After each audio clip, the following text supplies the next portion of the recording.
Hi, welcome to City Talk. I'm Michelle Bono, the Assistant to the City Manager for the City of Tallahassee. If you're used to driving in our capital city and you like to get to places safely and also efficiently, today's show is all for you. And in fact, if you're a great driver but you know someone else in the family that needs a little help, get them to come and sit down and watch this show because there's a lot of great information about how to drive in Tallahassee on today's show. We're going to be talking about some new traffic amenities that sometimes people wonder, how do those work? Well, we're going to talk all about it today. Let's start by joining producer Gil Daspit to learn more about these new traffic amenities and the importance of driving 850. Tallahassee manages 630 miles of roads. The challenge involved in any road system is providing efficient traffic movement all day, every day. Like most places, the city does this by regulating traffic with automated signals. The signals are programmed to help traffic flow more smoothly depending on things like location in town, traffic volume, time of day, and day of week. The Public Works Department does the detailed work of determining traffic signal timing. This requires thorough analysis of traffic patterns and developing and implementing traffic signal timing in accordance with Florida Department of Transportation standards. While this work ensures that traffic light timings correspond to average traffic conditions, on many days, traffic isn't average. Various situations can slow traffic down or stop it altogether, like accidents or passing emergency vehicles. So, to ensure automated traffic signals respond to real-world conditions, the city has a Transportation Management Center. At the Transportation Management Center, or TMC for short, a staff of 6 monitors what's called the Tallahassee Advanced Traffic Management System, or TATMAS, from 6:30 a.m. to 6 p.m. weekdays and during special events. Transportation management staff can monitor traffic conditions at 348 signalized intersections. If traffic congestion occurs, traffic management staff can respond to it by changing traffic signal timing. If drivers divert to alternate routes due to an incident, TMC staff change traffic signal timing on these roads to allow for the increased traffic volume. A dramatic example of transportation management at work is when the direction of some roads is transformed after football games. For example, certain roads become one-ways, leading away from FSU's stadium, and traffic lights along these roads stay green to help keep vehicles moving. In addition to overseeing Tallahassee's roads, the TMC staff also monitors 19 miles of I-10. When incidents occur on the interstate, TMC staff posts information about the incident on huge dynamic message signs over the travel lanes on I-10. This allows the motorist to make an informed decision whether to stay on I-10 or get off and use local streets to bypass the incident. The TMC also uses message signs to post travel time to each interchange in Tallahassee. You can access lots of local traffic information before you get on the road. The city's talgov.com website has a driver information page with a dynamic map displaying incidents, road construction, planned events, and congestion. The map also has links to our 98 traffic cameras around Tallahassee. Even though the transportation management staff does a lot of monitoring, they encourage citizen feedback as well. If you have a question or see a traffic signal problem, please call Traffic Management at 891-2080 or use the Digitally app for mobile devices to report any problem. If a traffic signal doesn't seem to be responding, there's another form of feedback that some people forget about. At signalized intersections, there are sensors embedded in the pavement behind the white stop line. Your vehicle must be behind the stop line so the sensors can detect your vehicle and change the signal to green for you. In Tallahassee, we don't have big city traffic, which probably pleases most people. But to keep traffic on our local roads moving efficiently, we depend on our advanced transportation management system and the transportation management staff at the Tallahassee-Leon County Public Safety Complex.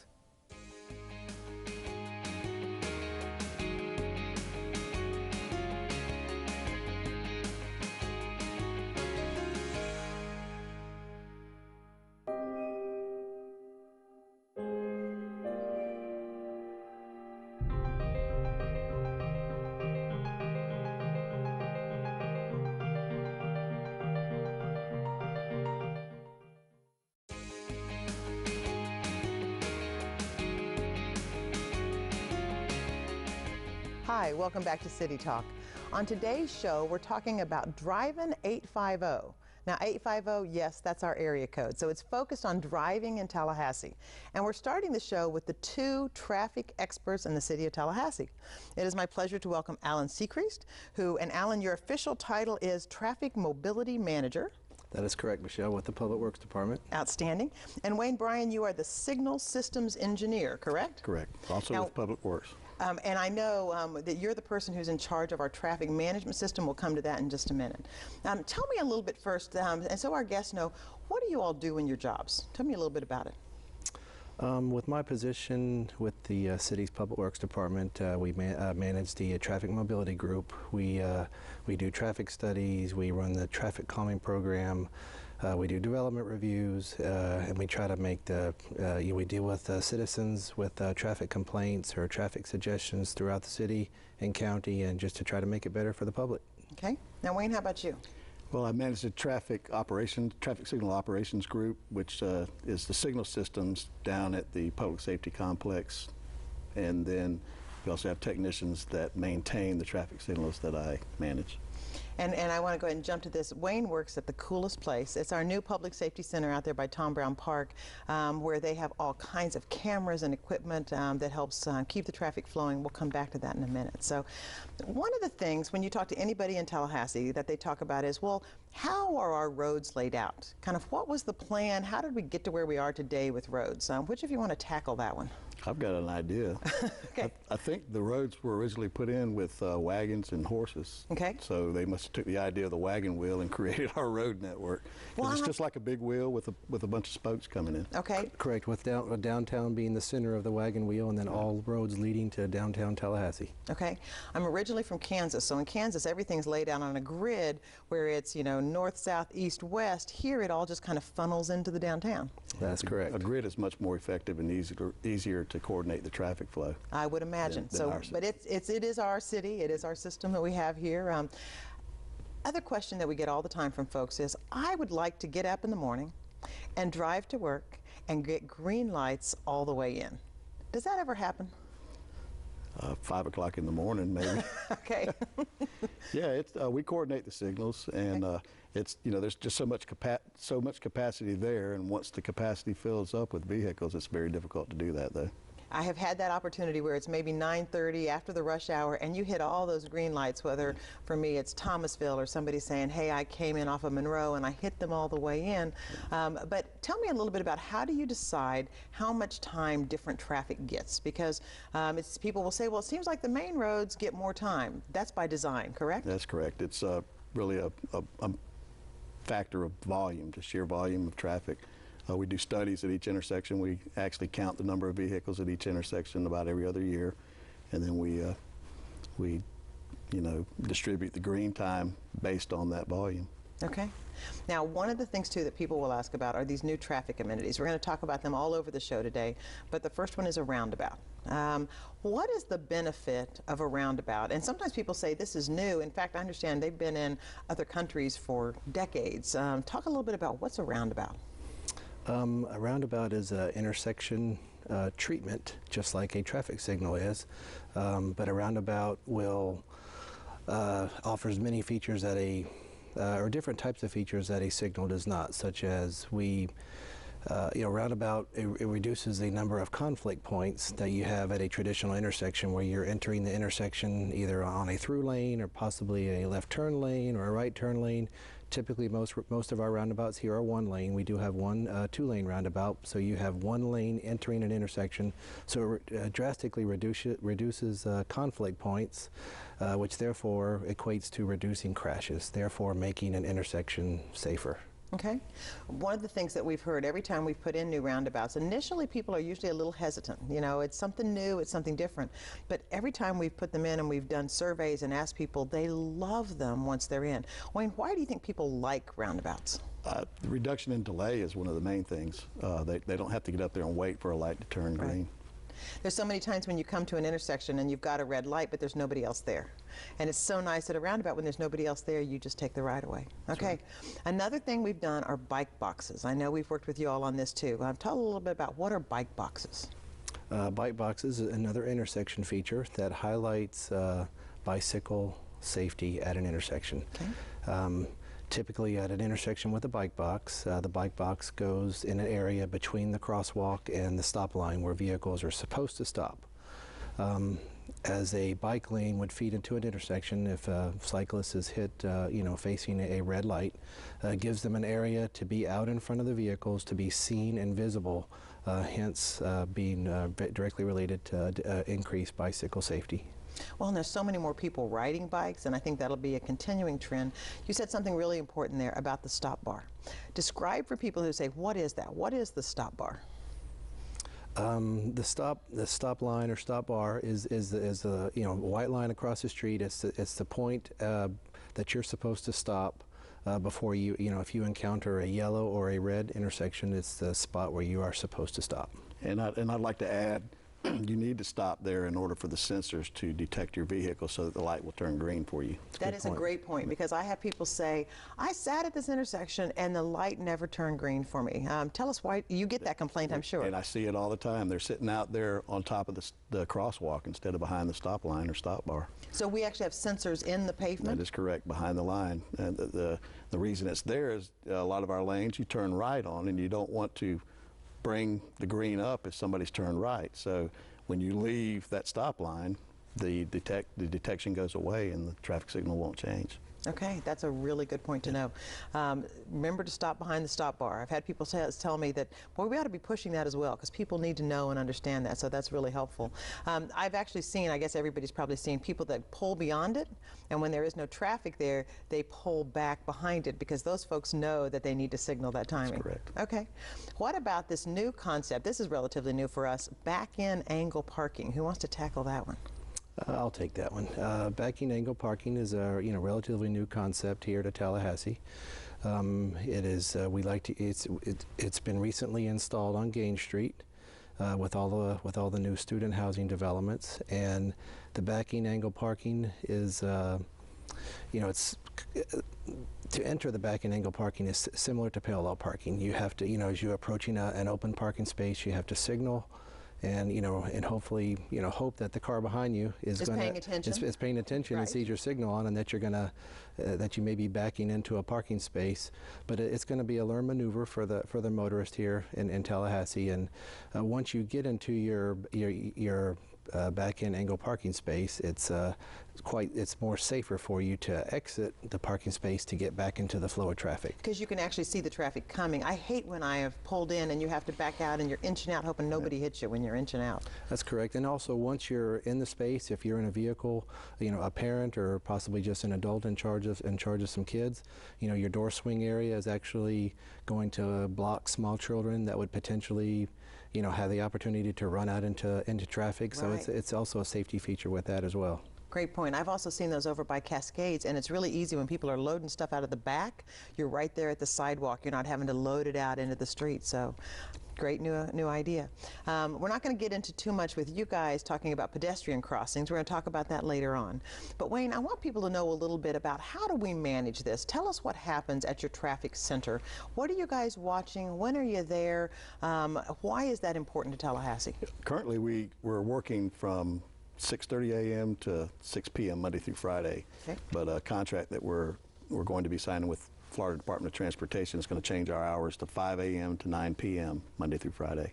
Okay. We also come in for FSU home games and excuse me, FAMU homecoming and parades and things of that nature. But our major operation at the Public Safety Complex in the Regional Traffic Management Center is to monitor traffic throughout the region.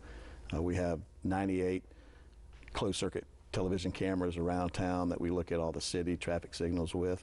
There's also about 30 CCTVs or cameras out on I-10. We monitor about 20 miles of I-10 through this region as well.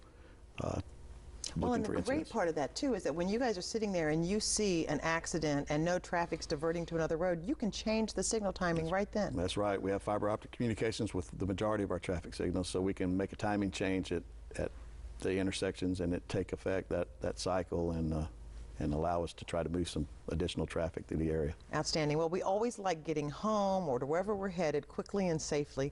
I love that people in Tallahassee are getting to meet two of the people who do this every day.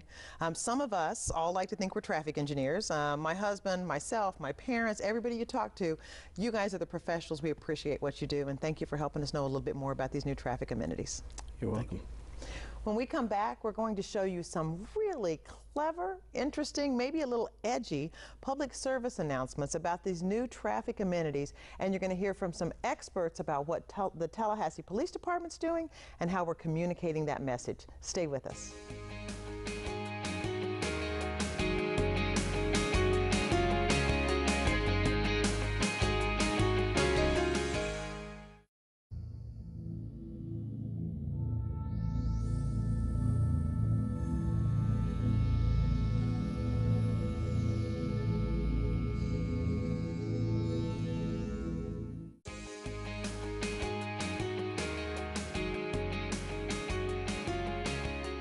Hi, welcome back to City Talk. On today's show, we're talking about driving around Tallahassee and some wonderful new traffic amenities to make our drive, our commute, our time on the road even better. And I'm delighted to welcome two very special guests. We have Anitra Highland, who is one of our newest sergeants for the Tallahassee Police Department. Congratulations on your promotion. Thank you. We also have Heather Teeter, who's one of my co-workers in the Communications Department for the City of Tallahassee. Welcome, Heather. Thank you. Now, Heather, let me start with you. Tell us a little bit about, we have been trying to work on helping the community know more about these new traffic features. How are we spreading the word? Absolutely. Well, Driving 850 is our public safety campaign to teach motorists how to use some of Tallahassee's newest traffic features. So we're covering roundabouts, back and angle parking spaces, mid-block pedestrian crossing signals, and bike boxes. Okay. So to educate the public about how to use these amenities, we have produced a series of public service announcement videos. Okay.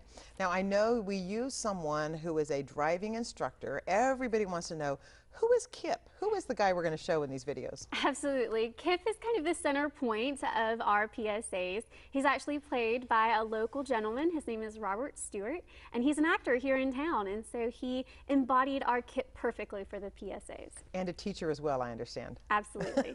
Teachers are always the best. Now, Anitra, as we talk about these traffic amenities, one of the things people say is, well, can you get a ticket for, not yielding in a roundabout or not stopping at these pedestrian crossings? And is this the top priority of the police department? How do you respond? Well, certainly you can receive a traffic ticket or a uniform traffic citation for not yielding at a roundabout or not stopping at the stop bar for pedestrians or the blue box cyclists. Mm-hmm. That's a pretty costly citation. It runs probably about $173. That's at the green bike boxes? Yeah, so it's a moving violation. So all moving violations are $173 about that. But when we talk about that, the police officers really are focused sometimes on traffic, on some of the other issues as well that maybe are more critical, or do they all just kind of mix in together? Tell us a little bit about that. Well, it's all about safety. So okay. It's about the safety of the motorist, the pedestrian, and the cyclist. And it's very important for the citizens to understand that. So we're not just focusing on people who are speeding or running red lights, because all of those things come into play. Okay. Now, as we talk about these, I want to go through and we're going to show some videos and show these public service announcements. And I want to talk a little bit. We heard from the guys in the first segment a little bit about how these things work. I know, Sergeant, that you're out on the streets. You see people in roundabouts. We all see people. Let's talk about roundabouts first. That's an easy first one. What do people need to know? When you come to a roundabout, what do you need to do? Well, you definitely want to make sure that you're paying attention to the traffic on the other sides of the roundabout. Okay. And when you actually go into the roundabout, if you're going to go into the roundabout, commit.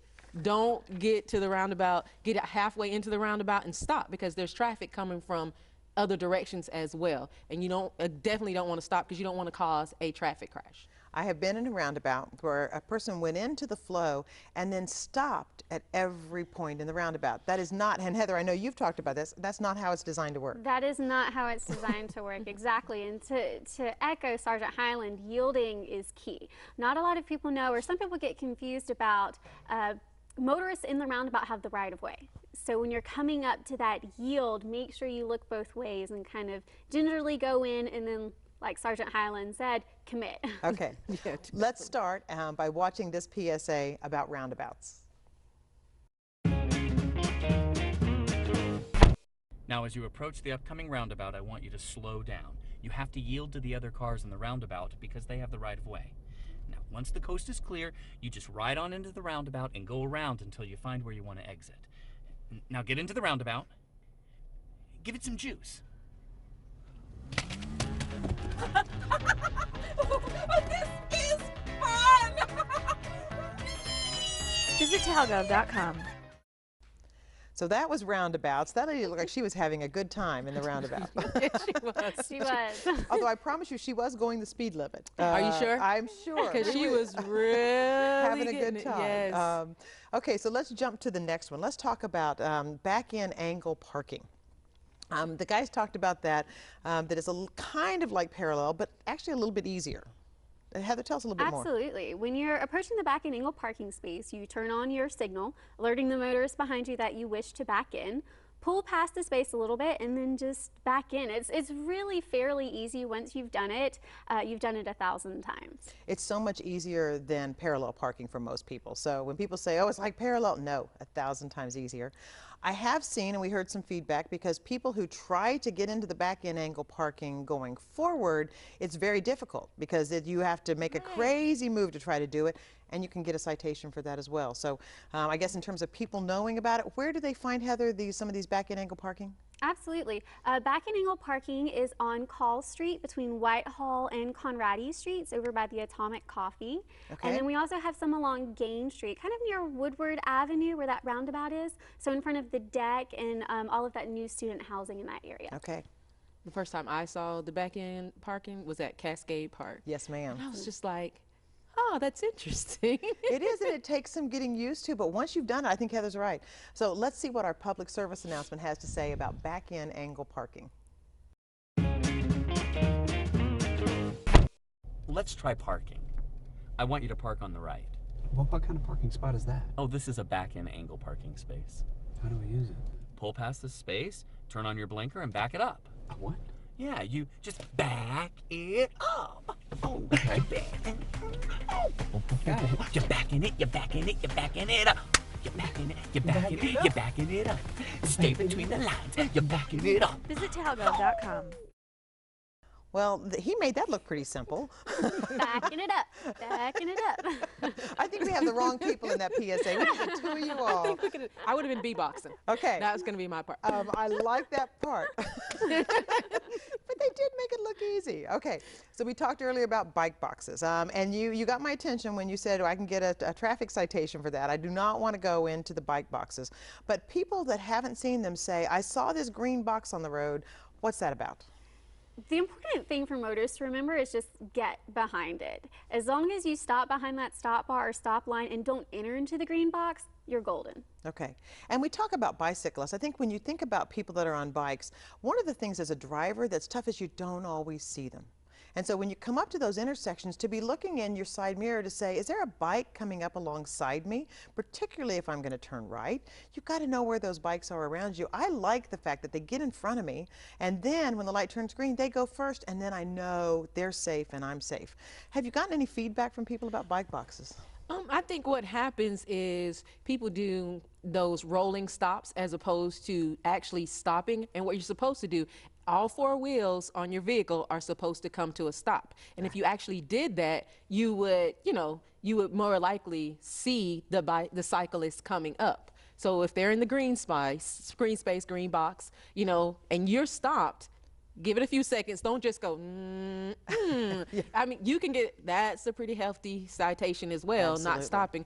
And also, you don't want to injure a cyclist because that would be traumatic for you and the cyclists, because I could not imagine. I can't imagine. Yes, and, I could not and imagine. particularly, they're so much more vulnerable. They don't Yes. have a whole bunch of metal around them. No, they don't. And we're encouraging that. I always tell people, when you talk about cyclists, every cyclist means that person is not on the road in a car.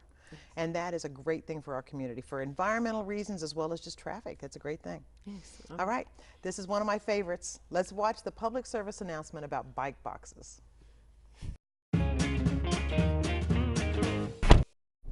What's that green thing on the road up there? Oh, that's a bike box. They help prevent car and bike crashes. Stop at the stop line. As a driver, you simply get behind it. Oh, you see? Bike boxes help keep cyclists safe by offering them a designated space at an intersection. At bike box intersections, you'll need to remember that there's no right on red, unless there's a designated turn lane. Is it hot in here? Visit talgov.com. Okay, wow. Okay, get behind it. Nice view. Oh boy. we won't even talk about it too much. We got a lot of feedback from our city manager, our city commission. We've shared this with them, and they said, really? I said, you know, our goal is to get people's attention, and I think people will chuckle, but they'll also remember, stop behind that stop bar. That's really our goal. So. Yes. Last one is one that I think is also about people in vulnerable situations, which are mid-block pedestrian crossings. Heather, tell us a little bit about what this is. Yeah, mid-block pedestrian crossings are crosswalks that are in between intersections. And so what our public works team has done is they have, at a lot of the intersections in town, they've put these flashing beacons. So what happens is the pedestrian will come up to the mid-block crosswalk. They'll activate the flashing beacon, it'll flash to let motorists know to stop, and then they'll walk on through.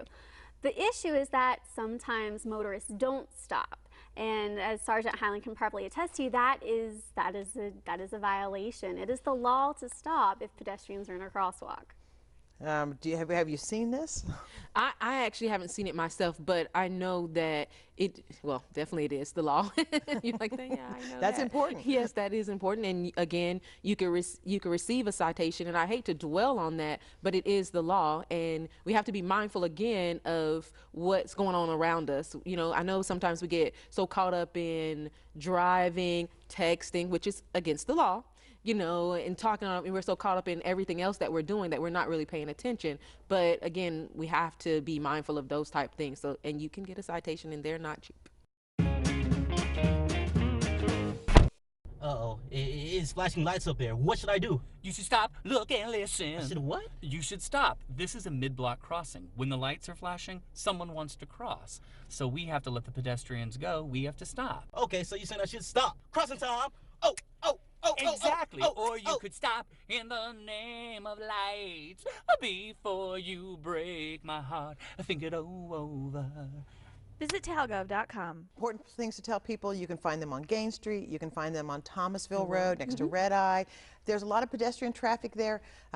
People are getting better. I was on one today and everyone stopped. I was so impressed. So we're all learning about them. I want to thank the two of you all for all the information. Heather, just in a quick few seconds, where do we get more information about this campaign? talgov.com/DRVN850. Also, you can follow the city at COT News on Twitter and COT Traffic.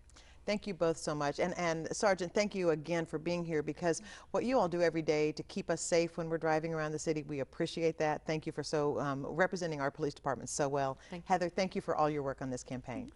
We hope you'll pay attention when you're driving around town to these new amenities. They really are great ways to get around our city safely. Thanks for watching this edition of City Talk.